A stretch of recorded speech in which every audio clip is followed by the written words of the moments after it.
Hi, welcome to PSR studies. ఈరోజు TS ఐసెట్లో fees reimbursement రావాలంటే maximum age ఎంత ఉండాలి, ఎంబీఏ చేయాలనుకుంటే ఎడ్యుకేషన్ క్వాలిఫికేషన్ ఏముండాలి, ఎంసీఏ చేయాలంటే ఎడ్యుకేషన్ క్వాలిఫికేషన్ ఏముండాలి, పూర్తి వివరాలు తెలుసుకుందాం. వీడియో చూసిన వాళ్ళు తప్పకుండా వీడియో లైక్ చేయండి, ఛానల్ని సబ్స్క్రైబ్ చేసుకోండి. టీఎస్ ఐసెట్ 2023 ఐసెట్ కౌన్సిలింగ్ వాళ్ళు రిలీజ్ చేసిన డీటెయిల్ నోటిఫికేషన్ వచ్చేసి ఇది. ఇందులో మనకు ఫీజ్ రియంబర్స్మెంట్ గురించి ఎంబీఏలో ఎంసీఏలో అడ్మిషన్ రావాలంటే మీ క్వాలిఫికేషన్ ఏముండాలి అనేది ఇవ్వడం జరిగింది. చూడండి, ఎలిజిబిలిటీ ఫర్ అడ్మిషన్.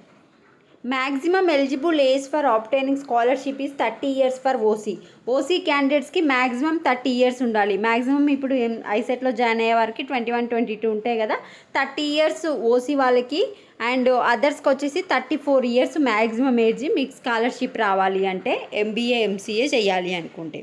నెక్స్ట్ వచ్చేసి ఎంబీఏ చేయాలి అంటే should have passed recognised bachelor degree examination of minimum 3 years students expect oriental language.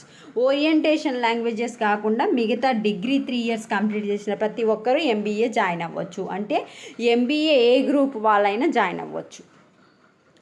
MCA చేయాలి అనుకుంటే మాత్రం BCA, BSc, BCom, BA with mathematics at 10+2 level or at graduation level. So మీకు ఇంటర్లో MPC, mathematics అంటే ఏంది, ఇంటర్లో ఎంపీసీ అని ఉండాలి, ఆర్ ఇప్పుడు మీరు డిగ్రీలో చదువుతున్నప్పుడు మ్యాథ్స్ అయినా ఉండాలి.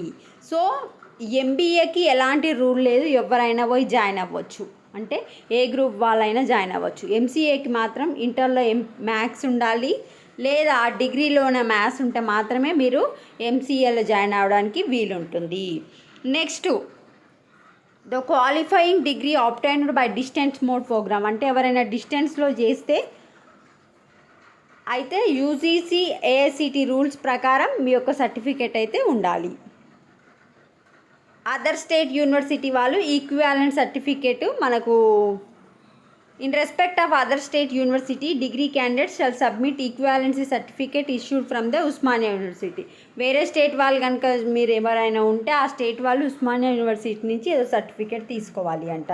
మీకు టీఎస్ ఐసెట్లో ర్యాంక్ వచ్చినంత మాత్రాన అడ్మిషన్ వచ్చినట్టు కాదు, అడ్మిషన్స్కి కౌన్సిలింగ్ ప్రొసీజర్ని అయితే ఫాలో అవ్వాల్సి ఉంటుంది.